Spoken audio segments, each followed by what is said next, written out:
Saludándoles atentamente su amigo José Manuel Marmolejo Delgado, en nuestro programa hace algún tiempo en ese lugar, de esta gran estación OMV Radio en Ecatepec de Morelos, Estado de México.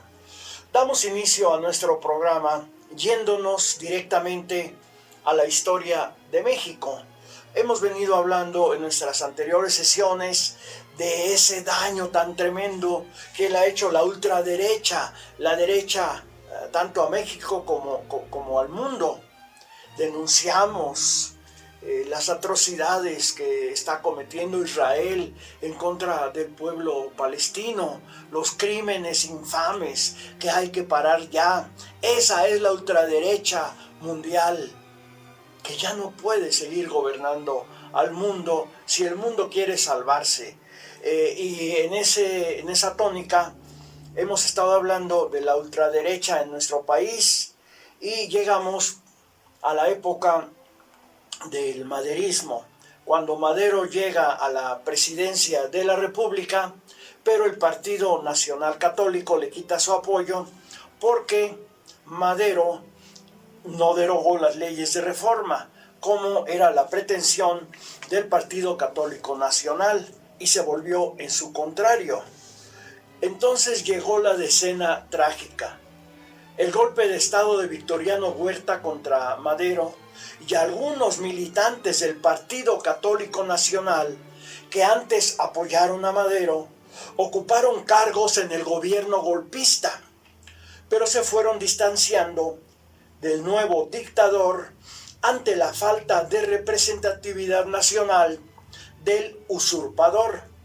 Para hacerse de legitimidad, Huerta convocó a elecciones, invitando a los militantes del Partido Católico Nacional, PCN, a ocupar diversas curules, pero ese organismo no respaldó a don Victoriano y postuló al escritor Federico Gamboa, el autor de Santa, a la candidatura presidencial. Llegó el proceso electoral. Huerta cometió el fraude y el Partido Católico Nacional, PCN, solo alcanzó 5 diputaciones. Protestó pacíficamente contra dicho fraude electoral. Fue reprimido por el huertismo y su edificio sufrió la clausura. Así es como murió el Partido Católico Nacional, pero no el catolicismo, que ambicionaba ser parte del poder político. Ya sin el PCN, uno de los pilares del catolicismo fue la Asociación de la Juventud Católica de la Juventud Mexicana, la Liga Nacional de Estudiantes Católicos, LNEC, fundada en junio de 1911. Esta liga sostenía vínculos con la organización Damas Católicas, DC, y en conjunto, en febrero de 1913, crearon el Centro de Estudiantes Católicos Mexicanos, CECM, mismo que por influencia de Bergón se transformó en agosto de ese año en la Asociación Católica de la Juventud Mexicana. Partícipe también en la ulterior Guerra Cristera, creando la Unión Popular, UP, en Jalisco, agrupación que fue el motor de la cristiada en Occidente.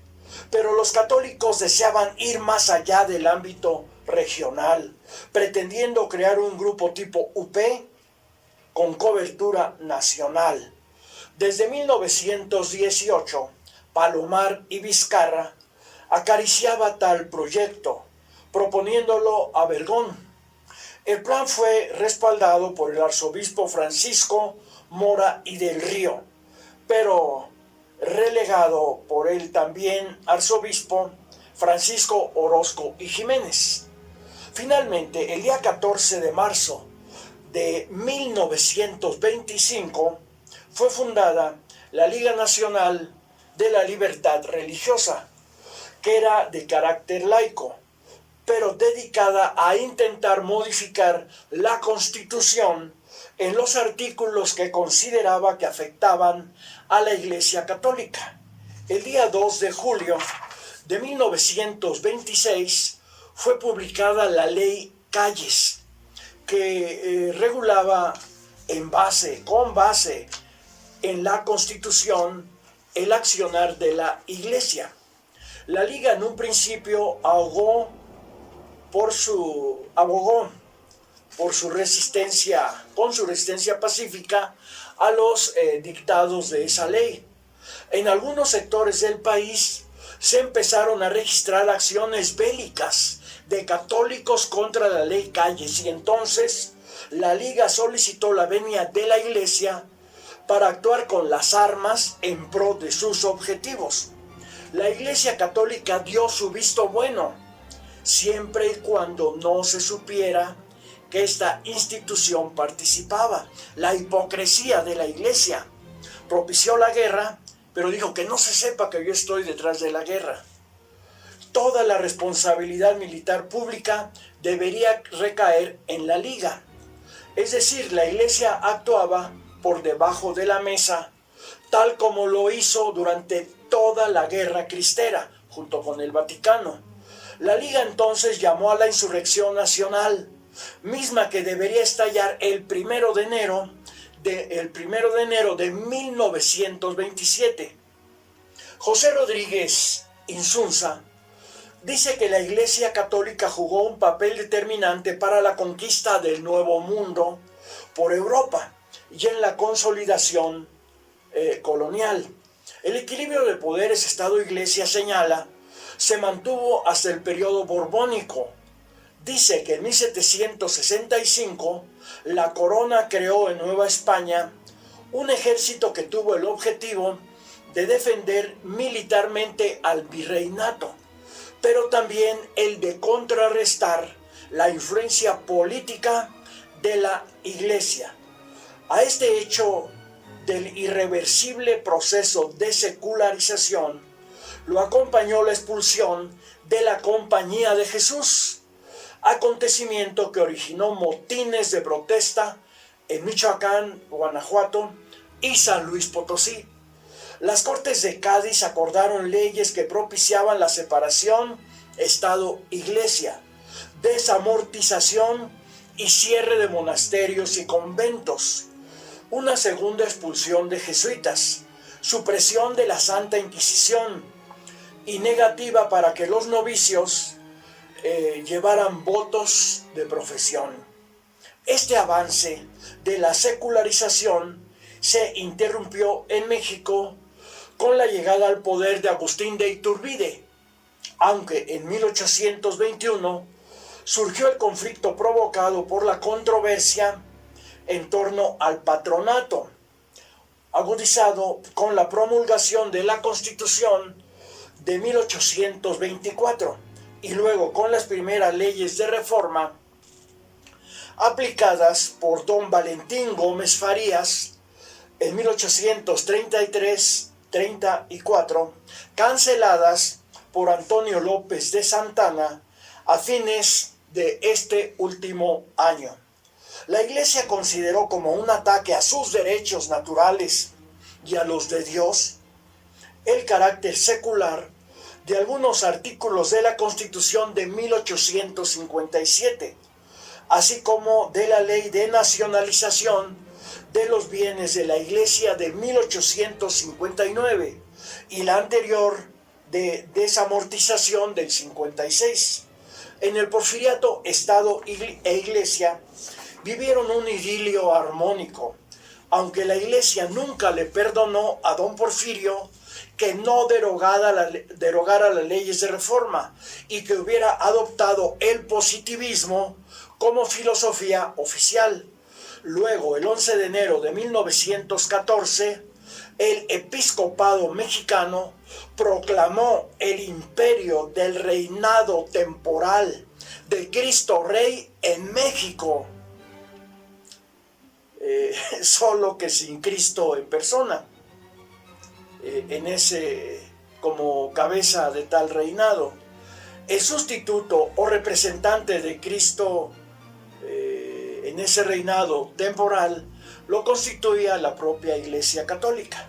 La Constitución de 1917 asentó aún más la corriente modernizadora que avanzaba inevitablemente hacia la secularización plena.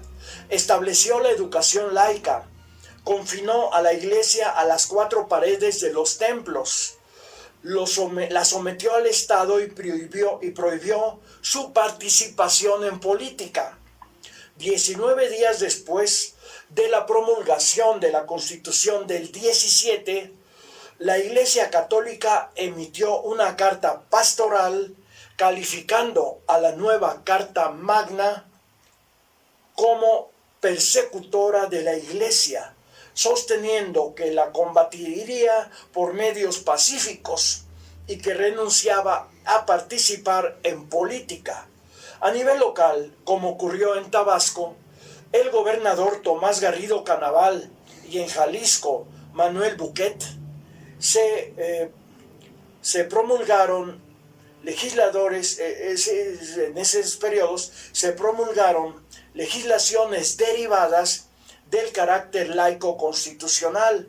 La presión popular en Jalisco hizo que se derogara tal legislación.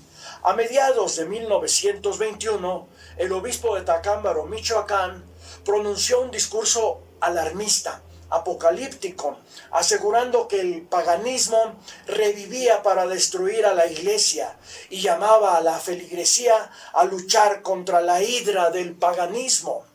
El día 14 de junio de 1926 se expidió la ley Calles, siendo publicada el 2 de julio y que entraría en vigor el 31. Dicha ley reformó el Código Penal para incluir como delitos del fuero común las violaciones de la Iglesia a los preceptos constitucionales. El episcopado respondió con una carta pastoral el 25 de julio, postulando que lucharía por derogar diversos artículos de la Constitución y la ley Calles, a la vez que acordó el cese del culto católico para el 31 de julio, como una medida para enfrentar a los fieles católicos con el gobierno pagano de Calles. Se abría el camino a la guerra que se constituyó en el momento más sangriento y feroz que tuvo la secularización en México, concluye el investigador de la Universidad Nacional Autónoma, de la Universidad Autónoma Metropolitana, Jorge Rodríguez Insunza, en su libro El mundo de los cristeros, campesinos, Iglesia y Estado en conflicto, México 1926-1929, editado por la propia UAM, la Universidad Autónoma Metropolitana. Pues ese ha sido el comportamiento de esta ultraderecha de la Iglesia Católica. O sea, cuando Calles lanza su ley llamada Calles, que era modificar el Código Penal para sancionar a la clerecía en las constantes violaciones que cometían sobre la Constitución, ¿qué hizo la Iglesia Católica? Pues declararle la guerra al Estado mexicano, guerra que se llamó Guerra Cristera o la Cristiada, que dejó miles y miles de muertos en este país para defender los intereses espurios, anticonstitucionales de la ultraderecha que representa la Iglesia Católica, no solo en México, sino en todo el mundo. Pero de esta temática continuaremos hablando en la próxima emisión de Hace algún tiempo en ese lugar, de esta gran estación OMV Radio en Ecatepec de Morelos, Estado de México. Se despide de ustedes su amigo José Manuel Marmolejo Delgado.